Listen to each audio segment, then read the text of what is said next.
Hi, Pocket. In Monster Hunter Wilds, when you hunt a specific monster 20, 30, 40, and 50 times, you are given a title. These titles do nothing mechanically, but socially, they're as endgame as it gets. I mean, who doesn't want to hold the title Rampaging Boss? I'll be hunting them all in this fashion, 50 of each. This time, I'm hunting Doshaguma, who I affectionately call Dosha. Doshaguma unlocks the titles Doshaguma, Injured, Rampaging, and Boss. Before starting the hunts, I had already hunted 7 doshas, but I'll still be hunting another 50 up to 57. Again, I'm using the hunting horn, but I tried new things this time and it almost felt like an entirely different weapon. I can't wait to show you. Doshaguma is one of the 4 Fanged Beasts in Monster Hunter Wilds, but it feels kinda weird compared to the other ones. The other 3 Fanged Beasts, those being Kongalala, Blangonga, and Ajarakan, are all very similar in body shape. Big front arms, long tail, very ape-like. So how does Doshaguma fit into being a Fanged Beast? Well, the classifications for the Fanged Beast species is a bit wider than solely the ape-like ones. It also includes bear-like beasts. Previous titles have included Arzuris, Lagombi, and even Volvidon. All of these are beasts whose body shape matches quite well with Doshaguma, despite having very different movesets and identities. It's always cool to see how monsters in Monster Hunter, even of the same species, and even with remarkably similar body types, can be so different. Lagombi sliding around on its stomach, Arzuris doing its many swipes, Volvidon shooting its paralytic tongue, and now with Doshaguma's brutal claws and bites. It's hard to even see them as the same body type sometimes. Rajang is probably the most iconic Fanged Beast, so we can expect to see that fella in Wilds at some point. That's basically a celebrity class unit, and a real pain to hunt. To think I might someday be doing a 50 hunts of Rajang. But I hope we get to see some of the more obscure Fanged Beasts sometime too, like Gameth or Kechawacha. I remember farming Kechawacha in Generations because I loved how its armor looked. Basically with Fanged Beasts, if it looks like a bear, a boar, or an ape, it's probably a Fanged Beast. And these are the monsters that like to give you the Beast Gem item. Apart from being a Fanged Beast, Dosha has some unique points I didn't remember from my first 7 hunts prior to starting this challenge. One of the first things I noticed was how, when hunting an Alpha Doshaguma, it will often appear with many other smaller normal Doshaguma in tow. Without dung pots, these Doshaguma will trample an unprepared hunter, but with careful application, this can be a great opportunity, if the quest time allows, to hunt multiple Doshagumas at once. By the end, I hunted 50 doshas in total, but I only started 36 quests for them. Another detail about dosha is that sometimes, when it's enraging, it will do this huge roar that opens up wounds all across its body. This is a ripe opportunity for a great sword to drag itself through all of them and let loose a beautiful damage pop. It's almost like dosha is roaring so loud it's tearing its own flesh, which is super metal, and I understand why one of its titles is Injured. In the Balahara video, I referred to special wounds, or temporary wounds that only show up for a window before, after, or during certain attacks. Doshaguma has one of these, and it's both incredibly easy to hit and incredibly punishing if missed. Sometimes, randomly, but also fairly often after a wound-ripping roar, Doshaguma will stand on its hind legs and prepare for one of its most deadly attacks, where it rips up the ground in a huge explosion. I'd consider this dosha's ultimate ability if it didn't create a special wound on its stomach. Not only on its stomach, floating in front of its stomach for even easier access.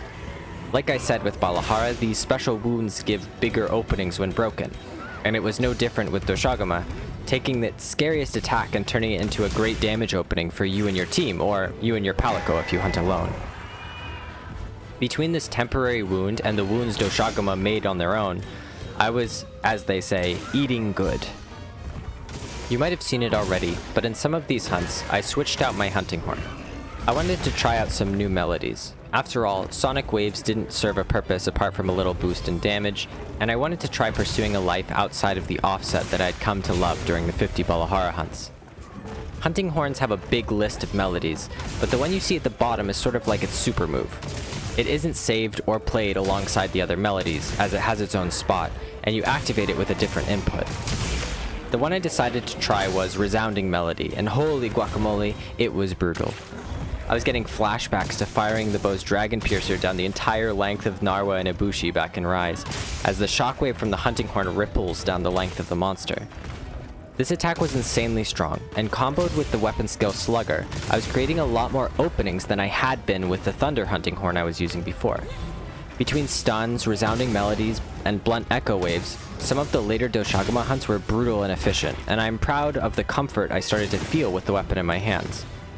Unlike with Greatsword or even Heavy Bowgun, where I could block or offset my way through most attacks without having to move, Hunting Horde didn't have easy access to those immensely powerful defensive tools, so I had to do a lot more dodging and making my own openings with flinches and stuns, but by the end, I felt super safe and really strong. I know in this hunt I made a lot of mistakes, and if there's one thing I wish I was better at with the horn, it's not messing up the free notes that you're given from every wound and echo bubble. But I kinda just want to show this one off. Hunt 47 felt like a good showcase of the culmination of a lot of the hunting horn proficiencies I'd picked up so far. It was rewarding to be able to put a lot of them into practice while pummeling the monster with resounding melodies between blunt echo waves, using wounds and bubbles to generate notes quickly. I never thought Hunting Horn could feel as smooth or effective as Greatsword or Hammer, but here we are. Let this be a message to you hunters out there tentative to try out a new weapon. The water's really not so bad once you dive in, and don't let anyone convince you that it's too hard to learn. We're all capable.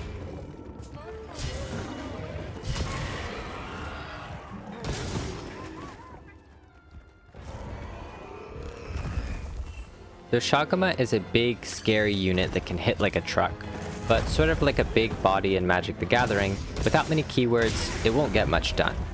Because almost all of its attacks are melee, most of these can be offset if a weapon has easy access to that. Just watch out for Doshaguma's quick counterattacks. But this reliance on melee and lack of range doesn't just make it easy to counter, it also makes Doshaguma very predictable. Whereas some ranged monsters might never come over when you're just standing behind your shock trap waiting, Doshaguma is very obedient and will approach when called, just sometimes a little bit faster than intended. Bringing dung pods is useful for any hunt, but especially when dealing with a pack of Doshaguma. A single large dung pod will disperse the pack, but I like to shoot the smaller pods into each individual Doshaguma before leaving the one I want to fight undunged, so I don't have to go chasing it across the planet. Doshaguma doesn't have any real elemental or ailment immunities, making it a good target for basically whatever you're bringing to the table, though it is a bit weaker to thunder and fire than other elements. Overall, I look at Dosha sort of like a really big Chatacabra with fur. Dosha is classy, so it won't paralyze you or poison you. The main areas that it can control hunters is through roars, so earplugs might be a good pickup if you plan on hunting 50 of these yourself.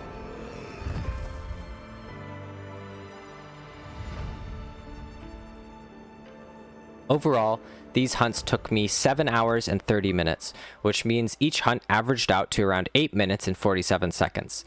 My longest 50 hunts by far, but it didn't feel like it. In the end, I gathered 80 certificates, 111 fangs, 141 claws, 273 furs, 288 hides, 20 beast gems, and most importantly, the titles Doshaguma, Rampaging, Injured, and Boss, that I may become Rampaging Boss, Resounding Triumphant. After consideration with the many members of my talented, aggressively involved advising team, I've decided that I'll be switching weapons every 250 hunts. So this will be my last with the hunting horn. By the suggestion of my friend and remarkably skilled artist Skyrus, the next weapon I'll be using is dual blades, and hopefully I can show them how cool the game is so they'll come hunt with me. We'll be tracking down a dangerous leviathan and apex predator of the Scarlet Forest. 10 points if you let me know which monster I'm referring to. I wouldn't have expected to be even a little bit sad saying goodbye to the hunting horn when this started, but it's been a good 100 hunts between Wormy and Dosha. If you liked this video or want to see another 50 hunts, maybe you have some cool tips for the hunting horn to share, or perhaps you think that the use of weapons makes the game too easy, and I should do one of these 50 hunts with just the throwing knife, let me know. No, wait, that's crazy. See you in the next video. Thanks for watching. Good luck. Goodbye.